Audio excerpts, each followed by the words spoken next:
नमस्कार दोस्तों।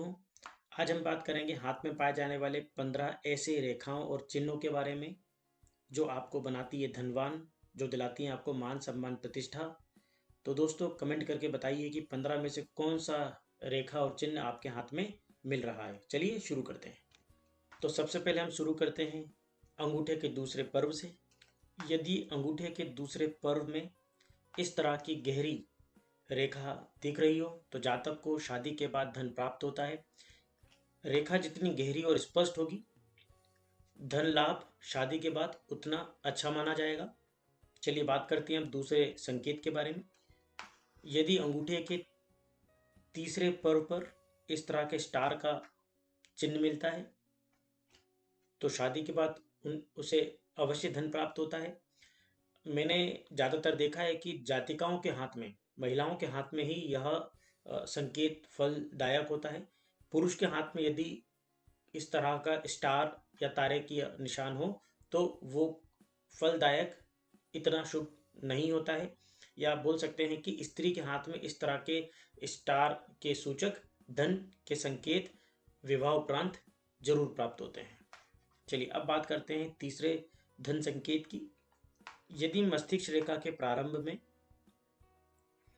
कई भागों में मस्तिष्क रेखा बटी हो तो ऐसा माना जाता है कि जातक अपने पुरुषार्थ से धन को अर्जित करता है और सामान्यतः ऐसा धन व्यापार से अर्जित किया जाता है।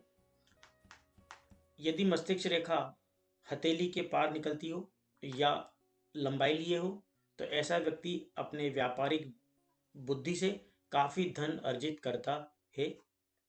सामान्यतः ऐसे लोग वैज्ञानिक होते हैं, इंजीनियर, डॉक्टर होते हैं, टीचर्स होते हैं या ऐसे इंटेलेक्चुअल प्रोफेशंस में होते हैं जहां से उनको अपार धन मिलने की संभावनाएं होती हैं। चलिए दोस्तों अब बात करते हैं पांचवें धन संकेत के बारे में। यदि मणिबद्ध क्षेत्र पर इस तरह का स्टार या तारे का चिन्ह प्राप्त होता है तो इस तरह से भी जातक काफी धन अर्जित करता है। सामान्यतः देखा गया है कि इस तरह का धन अर्जित करने वाले लोगों को अपने लीगेसी में, अपनी विरासत में इस तरह का धन प्राप्त होता है। उनका खुद का धन संपदा ना होकर विरासत की धन संपदा होती है।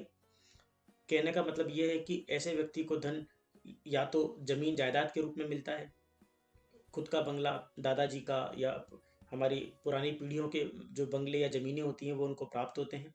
तो ये विरासत में प्राप्त संपदा प्राप्त होती यदि मणिबंध पे इस तरह के तारे का चिन्ह उपस्थित हो।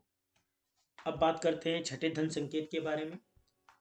यदि भाग्य रेखा पूरी लंबाई लिए हो और भाग्य रेखा के किसी भी स्थान पर इस तरह का वर्ग या आयत बन रहा हो, रेक्टेंगल या स्क्वायर बन रहा हो तो ऐसे व्यक्ति अपनी संभावनाएं अपने इंट्यूशन से धन प्राप्त करते हैं। सामान्यतः ऐसे व्यक्ति स्टॉक एक्सचेंज में, ब्रोकरशिप में देखे जाते हैं। अच्छे व्यवसाय दृष्टिकोण रखने वाले एडवाइज़र, कंसल्टेंट, ऐसे व्यक्ति काफ़ी धन अर्जित करते हैं। यदि आपके हाथ में भी भाग्य रेखा पर किसी भी ऊपर या नीचे की तरफ वर्ग या आयत के रूप में, स्क्वायर या रेक्टेंगल के फॉर्म में इस तरह का चिन्ह उपस्थित हो, आप स्टॉक एक्सचेंज मार्केट में पैसा लगा सकते हैं और धन अर्जित कर सकते हैं। सातवें धन संकेत में हम देखेंगे सूर्य क्षेत्र पर। यदि सूर्य क्षेत्र पर किसी भी तरह के तारे का स्थान मिलता है, इस तरह के स्टार मिलता है तो ऐसे व्यक्ति भी धन संपदा अर्जित करते हैं। सामान्यतः ऐसे व्यक्ति अपने सरकारी पद पर रहते हुए धन प्राप्त करते हैं या किसी किसी मान सम्मान प्रतिष्ठा वाले पद पर रहकर धन को अर्जित करते हैं। ऐसे व्यक्ति सामान्यतः कलाकार भी होते हैं, किसी एक पर्टिकुलर किसी निश्चित कला में निपुण होते हैं। दोस्तों मैं आपको बता दूं कि हाथ पर पाए जाने वाले तारे का जो चिन्ह है, जो स्टार है, वो हर जगह पे फलीभूत नहीं होता। सूर्य पर्वत पर, गुरु पर्वत पे, मणिबंध के ऐसे स्थानों पे ही इस तरह के तारों के निशान शुभ फलदायी होते हैं।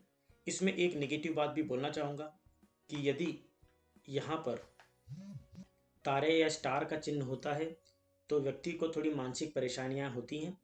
यदि कुंडली में सूर्य अच्छी स्थिति में है और हाथ में सूर्य पर्वत पूरी बलिष्ठता के साथ उपस्थित है तो निश्चय ऐसा व्यक्ति धनवान होता है और बहुत अच्छा कलाकार होता है। अगले संकेत पर चलते हैं। बुद्ध पर्वत पर यदि इस तरह की खड़ी रेखाएं मिलें तो ऐसा व्यक्ति निश्चय ही धन अर्जित करता है। सामान्यतः दो या दो से ज़्यादा रेखाएं व्यक्ति को मेडिकल फील्ड से, चिकित्सा से, फार्मेसी से, मेडिकल रिप्रेजेंटेटिव हो सकता है व्यक्ति, किसी भी मेडिकल फील्ड से जुड़े हुए व्यवसाय से धन अर्जित करता है या ऐसी नौकरी से धन अर्जित करता है।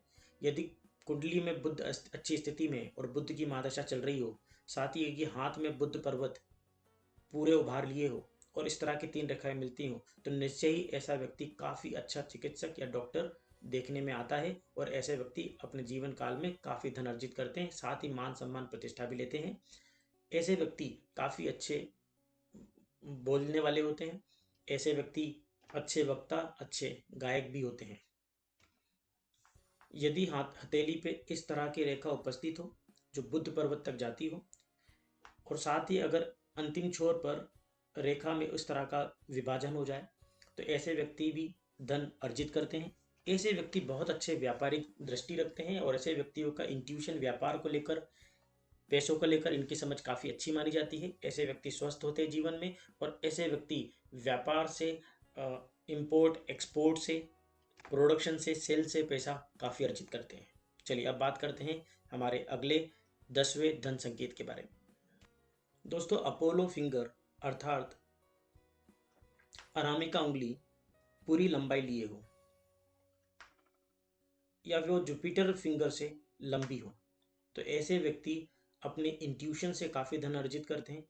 दोबारा कहना चाहूँगा, ऐसे व्यक्ति स्टॉक एक्सचेंज में या जहाँ पर पूर्व आभास हो सकता हो, ऐसे व्यक्ति काफ़ी धन अर्जित कर सकते हैं। ऐसे व्यक्ति काफ़ी अच्छे कलाकार होते हैं। ऐसे व्यक्ति सरकारी नौकरी से भी काफ़ी पैसा कमाते हैं। दोस्तों, हथेली के इस स्थान पर भी यदि स्टार या तारे का निशान हो, तो ऐसा व्यक्ति काफ़ी धन अर्जित करता है। ऐसे व्यक्ति को धन अर्जित करने में ज़्यादा प्रयास नहीं करने पड़ते।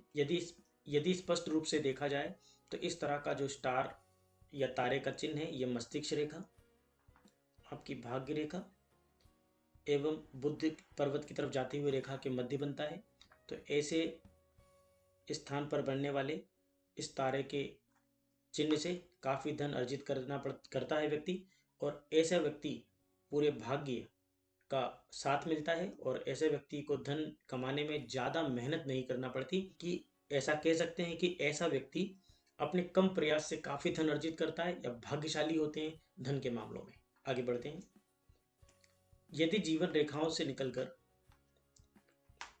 कुछ रेखाएं मस्तिष्क रेखा की ओर जाती हैं, कुछ इस तरह, तो ऐसा व्यक्ति अपने पुरुषार्थ से, अपने जीवन में खुद की मेहनत से धन अर्जित करता है। चाहे वो कोई भी व्यवसाय या किसी भी क्षेत्र में हो, लेकिन खुद के पुरुषार्थ से धन अर्जित करता है। हो सकता है कि जातक के नसीब में, जातक के भाग्य में उसका खुद का पैतृक धन या संपत्ति हो, लेकिन वो आने वाले भविष्य में खुद की मेहनत से भी काफ़ी धन अर्जित करता है।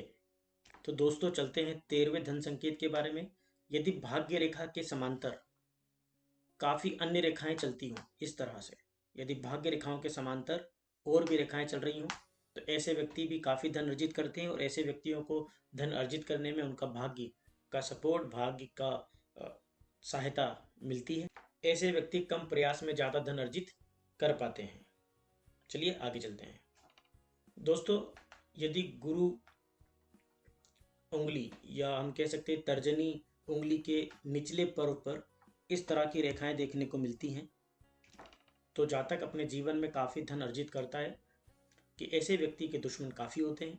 यदि यहाँ पर क्रॉसेस के निशान मिल जाएं, तो ऐसे व्यक्ति के काफ़ी दुश्मन होंगे, शत्रु होंगे, परंतु धन कमाने के मामले में ऐसा व्यक्ति आगे होगा।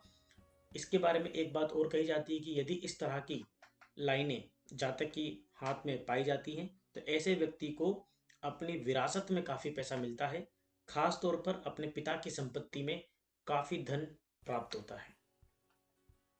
और दोस्तों, अब बात करते हैं हमारे 15वें संकेत के बारे में।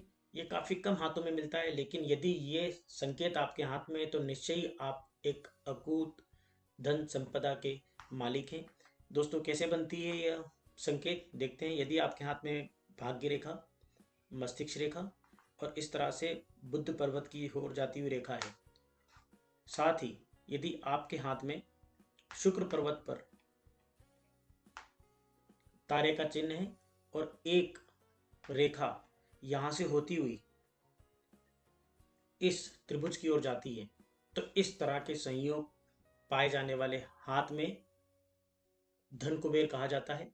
ऐसे व्यक्ति के हाथ में धन टिकता भी है और धन लगातार आता है। ऐसे व्यक्ति जब जितनी धन की संपदा चाहता हो उसे प्राप्त होती है। ऐसा बहुत कम हाथों में देखने को मिलता है, परंतु मैंने जितने भी हाथों में ये रेखाओं को देख के में आया है, ऐसे व्यक्ति जीवन में काफ़ी धन कमाते हैं। तो दोस्तों, इन 15 चिन्हों में से आपके हाथ में कौन सा चिन्ह मिलता है, कृपया कमेंट करके बताएं। मिलते हैं अगले वीडियो में। धन्यवाद।